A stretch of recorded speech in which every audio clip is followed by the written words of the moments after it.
बिस्मिल्लाहिर्रहमानिर्रहीम। अस्सलाम वालेकुम। हम इस लेक्चर में ट्रांसक्रिप्शन को डिस्कस करेंगे।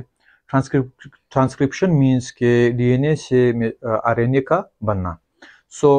ये जो ट्रांसक्रिप्शन प्रोसेस होगा ये प्रोकैरियोट्स में भी होगा और इसी तरह यूकैरियोट्स में भी होगा। प्रोकैरियोट्स में आरएनए पॉलीमरेज की मदद से 3 किस्म के आरएनएज बनते हैं, जो कि राइबोसोमल आरएनए होगा, मैसेंजर आरएनए होगा और इसी तरह ट्रांसफर आरएनए होगा।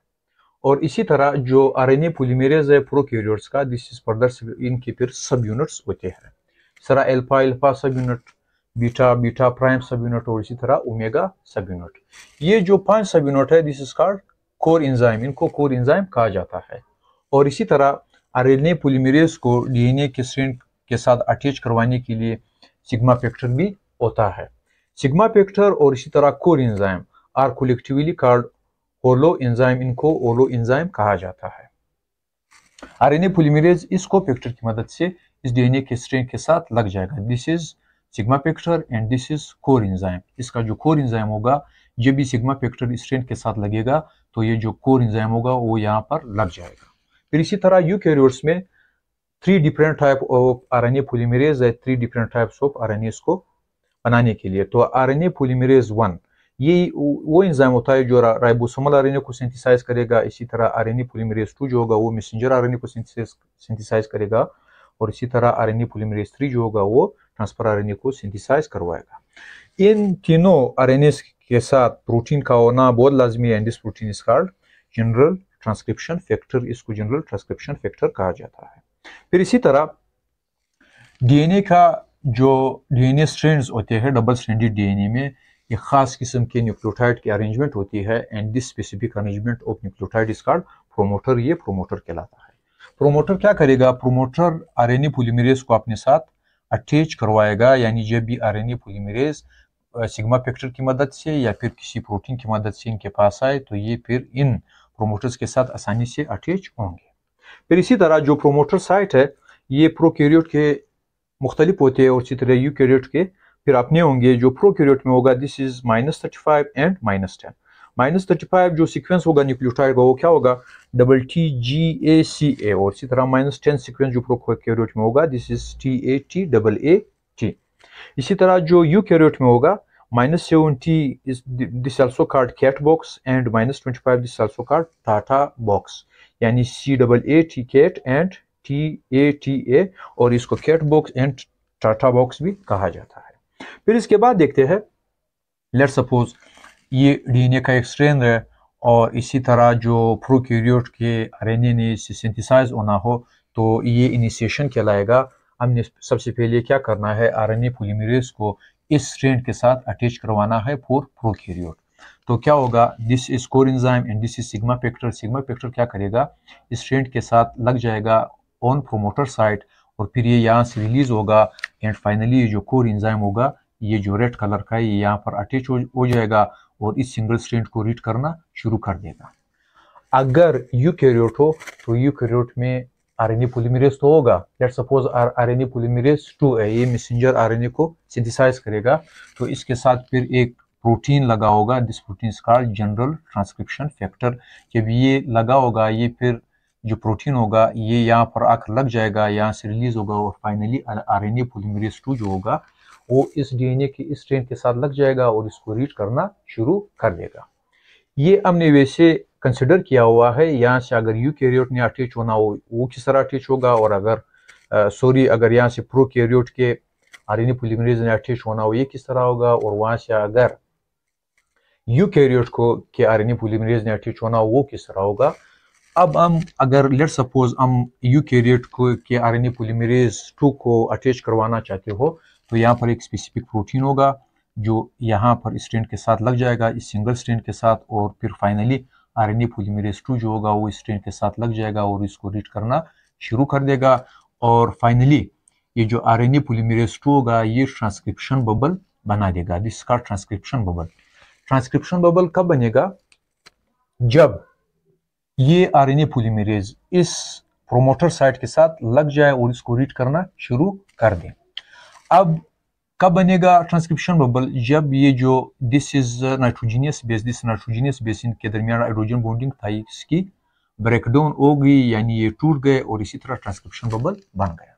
अब हम ये समझते हैं कि -35 -10 या फिर इसी तरह यूकैरियोट के जो डीएनए में -70 -25 का क्या मतलब होगा। लेट्स सपोज यहाँ पर जो ट्रांसक्रिप्शन है इसने शुरू होना है, तो हम इसको +1 से ज़ाहिर करेंगे, फिर इसके बाद -1 होगा, फिर -2 होगा, फिर -3 और यहाँ तक चलती, दिस इज यहाँ पर -10 हमारे पास आ जाएगा। दैट्स वाई हमने -10 लिखा हुआ है कि TAT यानी यहाँ पर जो प्रोमोटर साइड होगा ये TAT पर मुश्तमिल होगा और इसको हम -10 सीक्वेंस कहेंगे। यानी ट्रांसक्रिप्शन साइड से इस तरफ जो भी नंबर आएगा उसको हम माइनस कंसिडर करेंगे। सो -10 सीक्वेंस मीन्स कि यहाँ पर हम काउंट करते जाएंगे, -10 हम यहाँ तक पहुंच जाएंगे और इसको हम फिर -10 सीक्वेंस कहेंगे और इसको प्रोमोटर साइड कहेंगे। अगर -35 हम कंसिडर कर ले TGACA, सो TT ये है GACA, दिस इज -35 सीक्वेंस। हम फिर इसी तरह काउंट करते जाएंगे, +1 -1 -2 -3 चलते चलते -10 तक, फिर -20 and till -35। So this is TAGACA sequence हमारे पास आ जाएगा and this is promoter side. फिर इसी तरह जो यूकैरियोट होगा उसका भी बिल्कुल इसी तरह होगा। अगर यहाँ पर +1 हम इसको कंसिडर कर ले तो हम इसी तरह काउंट करते जाएंगे और -70 न्यूक्लियोटाइड तक जब हम पहुंच जाएंगे, इस तरफ हम -70 इसको कंसिडर करेंगे क्योंकि जो ट्रांसक्रिप्शन है वो इस तरफ हो रहा है। और -25 को भी फिर इसी तरह जब हम यहाँ से काउंट करना शुरू कर दे तो -25 पर हम आकर रुक जाएंगे और ये जो सीक्वेंस होगा दिस इज TA होगा यूकैरियोट में। अब लेट्स सपोज यहाँ पर RNA पॉलीमरेज जो 2 है वो प्रोमोटर साइट पर अटैच हो गया है और इसी तरह जनरल ट्रांसक्रिप्शन प्रोटीन की मदद से जो जनरल ट्रांसक्रिप्शन प्रोटीन होगा ये यहाँ से क्या हो जाएगा, ये फाइनली रिलीज हो जाएगा। इसको हम जनरल ट्रांसक्रिप्शन फैक्टर भी कहते हैं इस प्रोटीन को, this is also called general transcription factor. जब ये प्रोटीन यानी ये जो प्रोटीन है this is called general transcription factor, ये यहाँ से रिलीज होगा और फाइनली RNA पॉलीमरेज 3 जो होगा वो स्ट्रैंड पर रन करना शुरू कर देगा और इस DNA के सिंगल स्ट्रैंड को ये 3 to 5 डायरेक्शन रीड करना शुरू कर देगा और इसी तरह फिर जो हमने डिस्कस किया कि ट्रांसक्रिप्शन बबल भी बन जाएगा, यानी ये ब्रेकडाउन हो गया डोजो बॉन्डी की ETC। अब यहाँ पर लेट्स सपोज ट्रांसक्रिप्शन स्टार्ट होना है, तो ये जो RNA पॉलीमरेज 2 होगा इसको 3 to 5 डायरेक्शन क्या करेगा, रीड करेगा और इसी तरह RNA का जो स्ट्रैंड DNA के इस स्ट्रैंड से बनेगा ये 5 to 3 डायरेक्शन बन जाएगा। तो DNA का वो स्ट्रैंड जिससे RNA का स्ट्रैंड बन रहा हो this is called template strand या एंटीसेंस स्ट्रैंड। और इसी तरह DNA के इस स्ट्रैंड के अपोजिट जो DNA का स्ट्रैंड होगा this is also called coding strand और सेंस स्ट्रैंड। ये जो RNA बनेगा वो इस स्ट्रैंड पर बनेगा, इस स्ट्रैंड पर नहीं बनेगा। So that's why this is called coding strand और सेंस स्ट्रैंड। रेप्लिकेशन के अमल में जब DNA के डबल स्ट्रैंड बनते थे, एक यहाँ बनता था और एक यहाँ बनता था, लेकिन यहाँ पर जो मैसेंजर RNA है ये सिंगल स्ट्रैंडेड है, दैट्स व्हाई ये 5 to 3 डायरेक्शन इस स्ट्रैंड पर बनेगा और इसको इसीलिए हम टेम्पलेट स्ट्रैंड या एंटीसेंस स्ट्रैंड कहते हैं।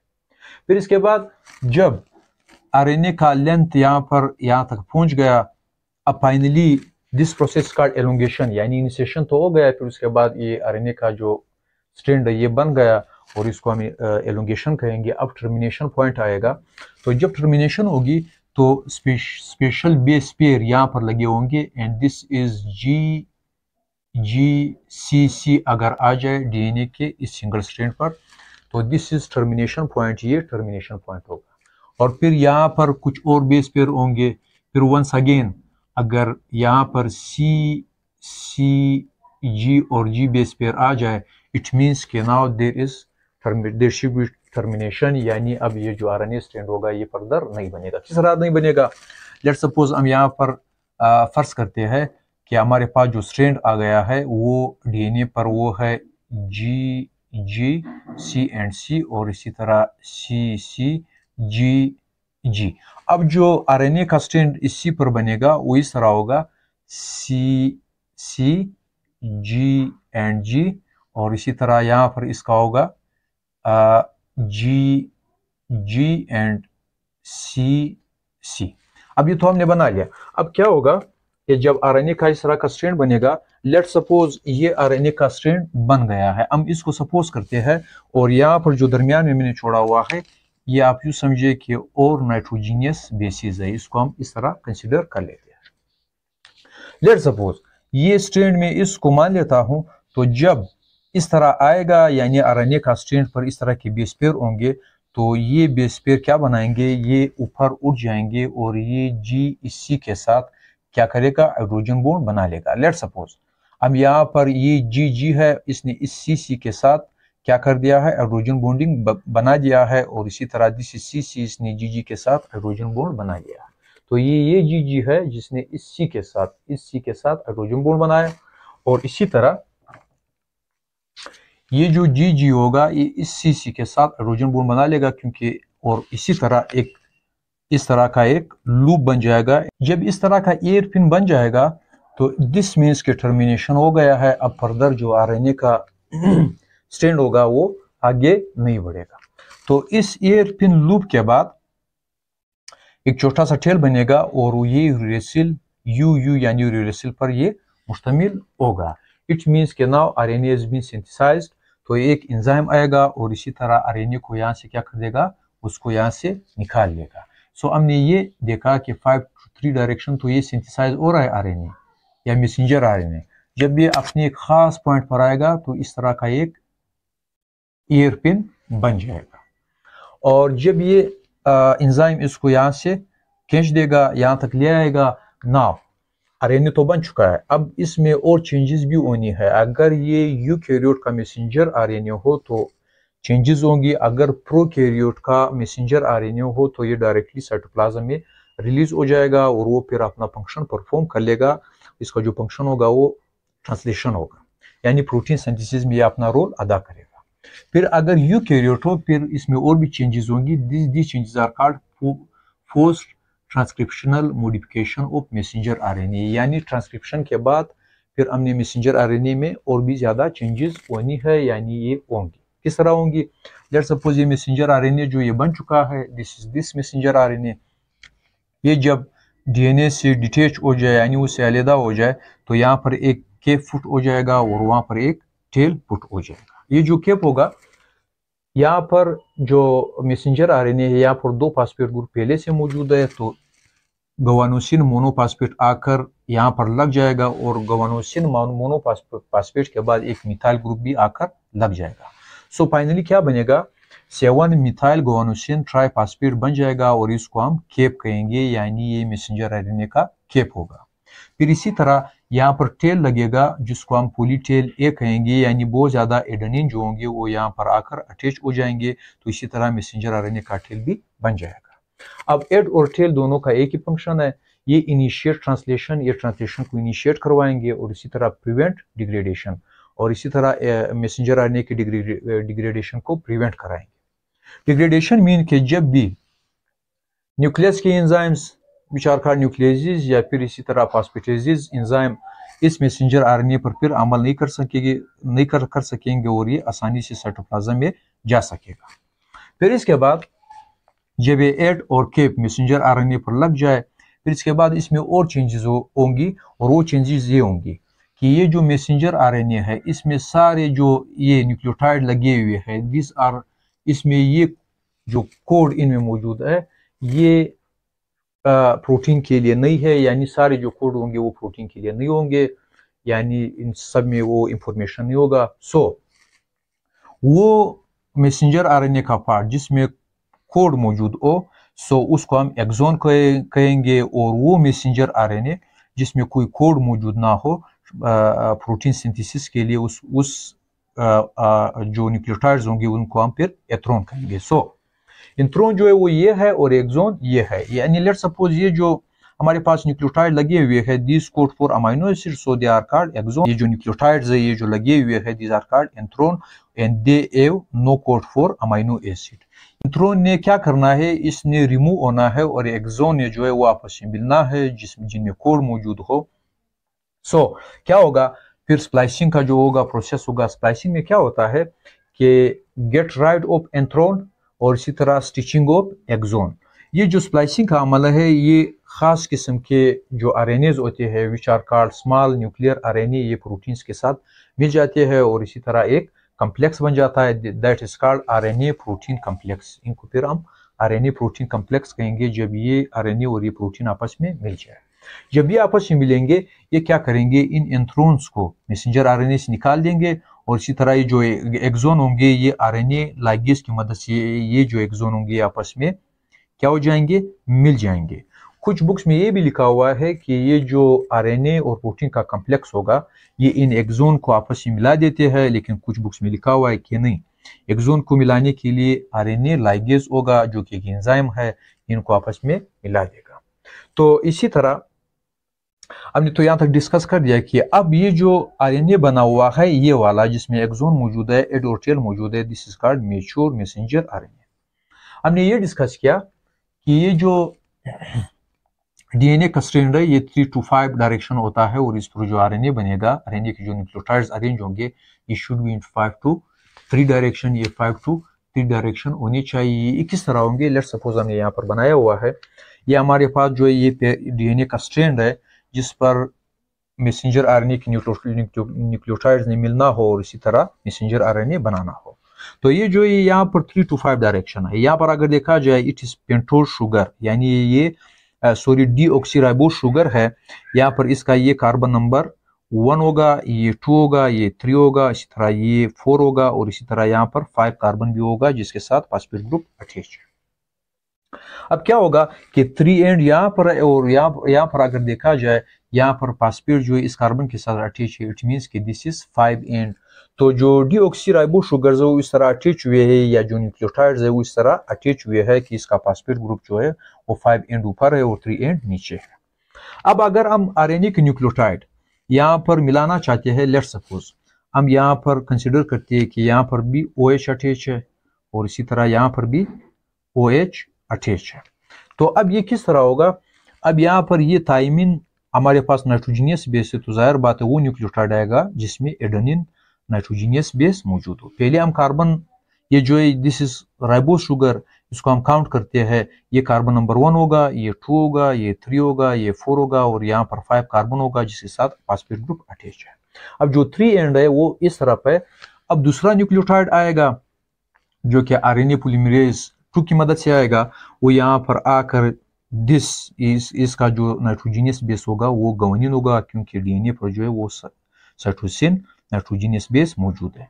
तो ये जो फॉस्फेट ग्रुप आया ये इस ऑक्सीजन के साथ फास्फोडाइएस्टर लिंकेज बना लेगा, यानी अब फास्फोडाइएस्टर लिंकेज जो है वो बन चुका है इन दो न्यूक्लियोटाइड्स के दरमियान। अब this once again 3 end of this nucleotide, तो एक और न्यूक्लियोटाइड आएगा यानी आरएनए पॉलीमरेज 2 जो होगा वो लाएगा। यहाँ पर लेट्स सपोज डीएनए का जो है गवानीन नाइट्रोजीनियस बेस है तो साइटोसिन न्यूक्लियोटाइड आएगा, यानी साइटोसिन नाइट्रोजीनियस बेस उस न्यूक्लियोटाइड में होना चाहिए। तो ये जो फॉस्फेट ग्रुप होगा ये वंस अगेन इस 3 कार्बन के साथ जो कि पेंटोज शुगर का है इसके साथ वंस अगेन फास्फोडाइएस्टर लिंकेज बना लेगा। अब फिर यहाँ पर 3 एंड है तो यहाँ से फिर एक जो न्यूक्लियोटाइड होगा वो आएगा और इसी तरह इसके साथ फिर फास्फोडाइएस्टर लिंकेज बना लेगा। अब अगर यहाँ पर देखा जाए दिस इज जिस तरह हमने कहा कि कार्बन नंबर 1 है, ये 2 है, ये 3 हुआ, यहाँ पर OH जो है वो अटैच है। सो जो आरएनए है वो 5 to 3 डायरेक्शन जो है वो ग्रो कर रहा है और इसी तरह जो डीएनए का स्ट्रैंड है वो 3 to 5 डायरेक्शन है और इसी तरह आरएनए पॉलीमरेज जो भी एंजाइम हो वो 3 to 5 डायरेक्शन जो है वो डीएनए को क्या करता है, रीच करता है। तो इसी के साथ हमारे ट्रांसक्रिप्शन का लेक्चर खत्म हुआ। इंशाल्लाह अगले लेक्चर में हम ट्रांसलेशन को डिस्कस करेंगे। अल्लाह हाफिज।